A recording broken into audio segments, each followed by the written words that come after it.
Ghana, thousands of Chinese miners are involved in an illegal gold rush that's stripping the country of a precious resource. It's destroying farmland and wrecking livelihoods. They have destroyed my future now. It's devastating the environment.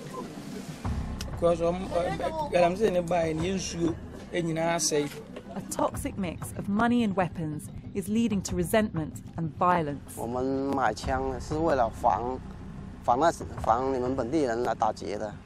And the government admits the problem is out of control. The scale is so vast, it is difficult to actually quantify.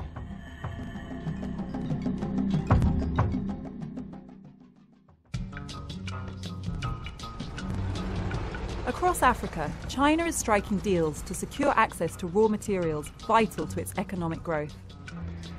China's government has given Ghana a $3 billion loan to develop its infrastructure. More than 10,000 Chinese immigrants are arriving here every year, many of them hoping to make money. I was in Dunqua, 6 hours drive from the capital Accra. I'd heard that hundreds of Chinese miners had arrived here in the past 2 years.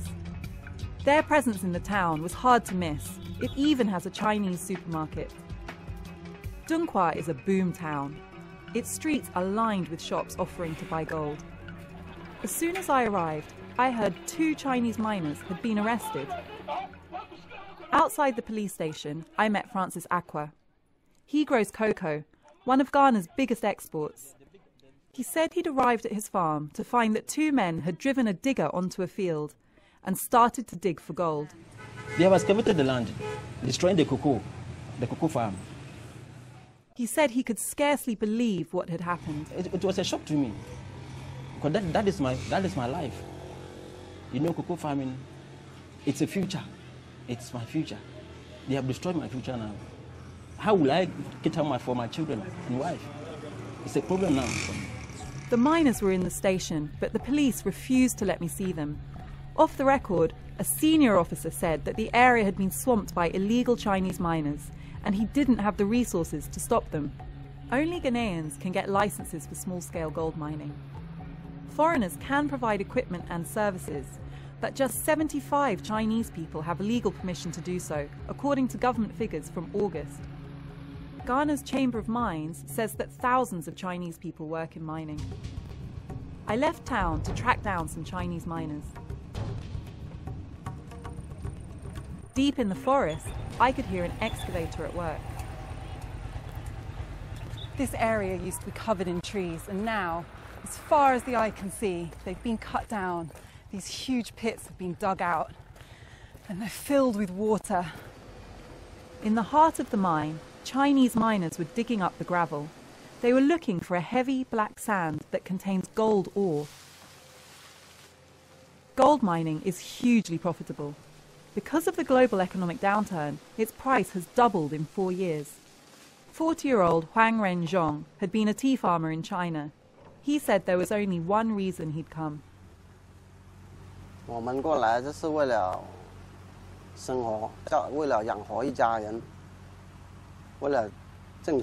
He said he was paid about £120 a week, much more than he could earn in China. Why do Ghanaians need Chinese people to come here and work on these mines? He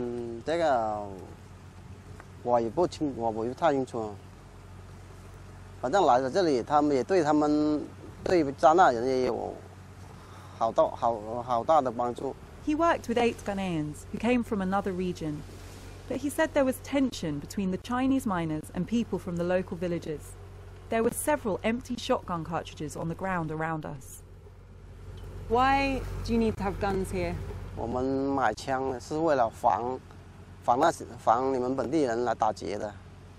There are regular reports of Chinese miners being robbed for their gold and the money they earn from it.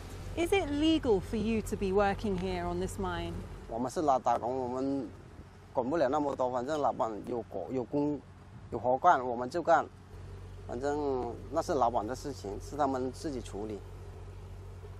The Minerals Commission, the government body that grants mining licenses, told us it had not authorised a mine here.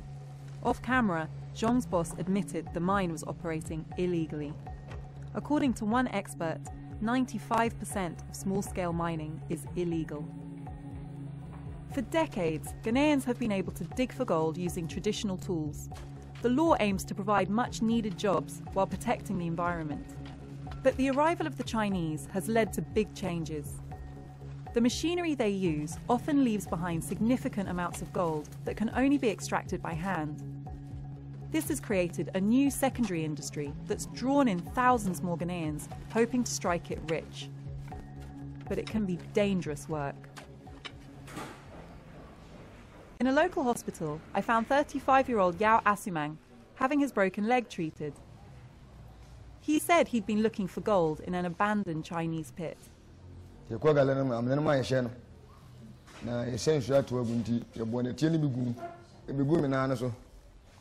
said he knew mining was dangerous, but he had a wife and children, and this earned him more than being a farm labourer. How will you support your family while you're injured? Emilia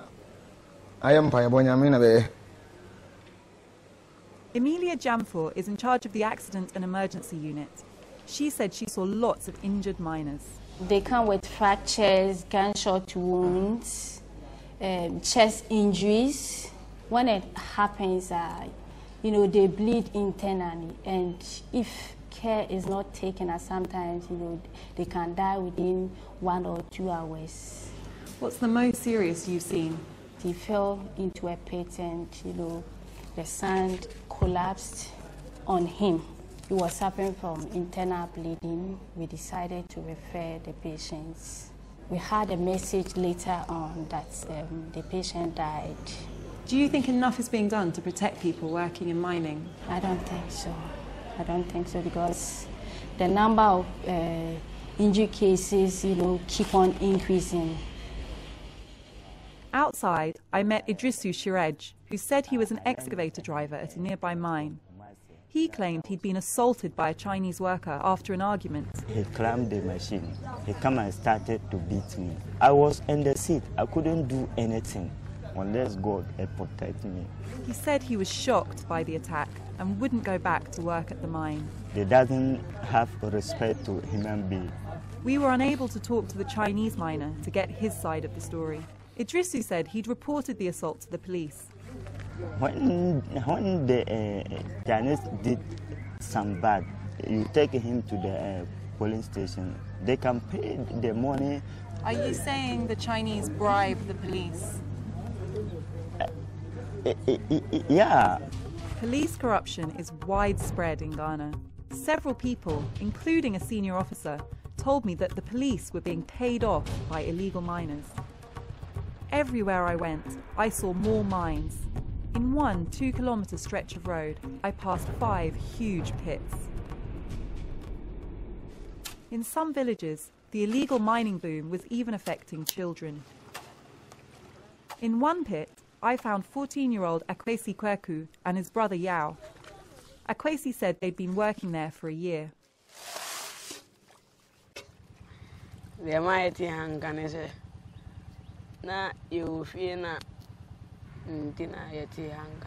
He told me they earned more here than working in the fields or gathering firewood to sell. They really needed the money.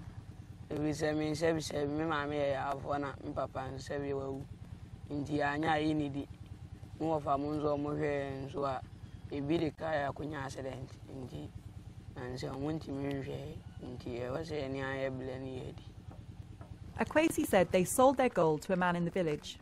I wanted to meet him. They took me to the local witch doctor, Kweku Jamina, who is also a gold trader. Good evening. Outside the house, they washed the black sand they'd gathered to get rid of any remaining soil. The witch doctor gave them some mercury to extract gold from the sand. Mercury is highly toxic and can cause lifelong disability. There's no known safe level of exposure. Akwesi burnt off the mercury to leave behind the gold.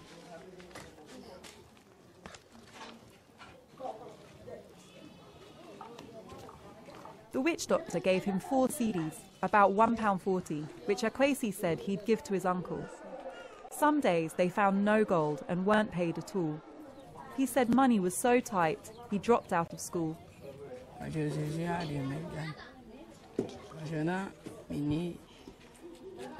Sky better and in a book school. Akwesi said that lots of his friends were also dropping out of school. He hoped he could start going again soon. The arrival of the Chinese miners was clearly having a profound impact on this village. The law is supposed to protect children from doing dangerous work. But isn't it illegal for children like this to be working in mining? Even though it's illegal, parents didn't need until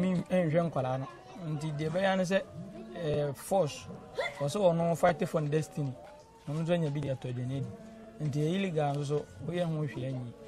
you feel that you are profiting from children doing illegal work? Oh, me say me so from we can even though but even he thought that mining had been bad for the village.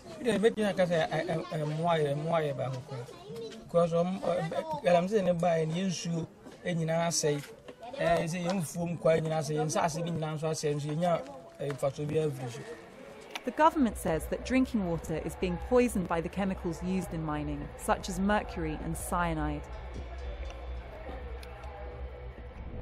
I headed back to the capital, Accra. I'd heard there were plans for a crackdown on illegal mining, involving the military, police and immigration officers. I went to see the army officer leading it, Brigadier General Daniel Michio. Can you describe the scale of illegal mining in Ghana?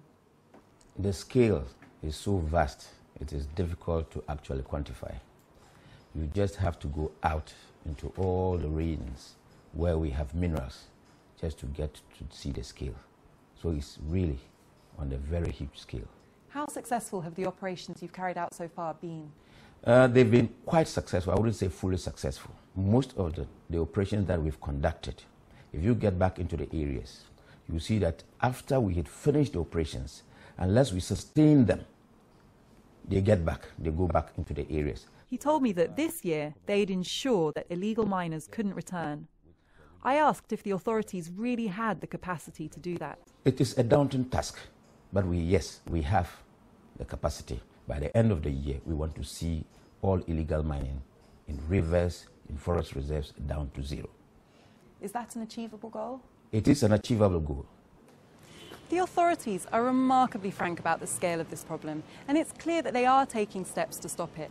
But it seems to me that even if they meet their own targets of stopping all illegal mining on rivers and in forest reserves by the end of 2013, they'll still have only dealt with a tiny part of the overall problem.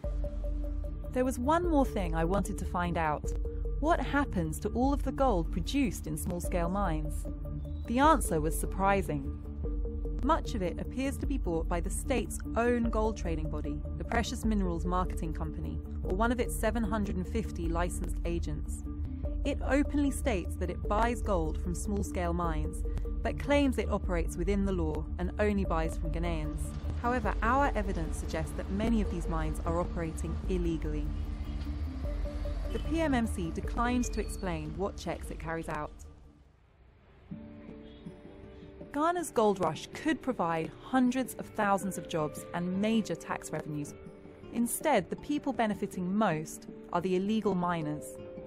What's happening here should be a warning to other countries with rich raw materials but weak governance. The new rush for resources in Africa will affect the lives of millions of people. For some, it will be a path to prosperity. But for others, it will ensure they remain locked in poverty for decades to come.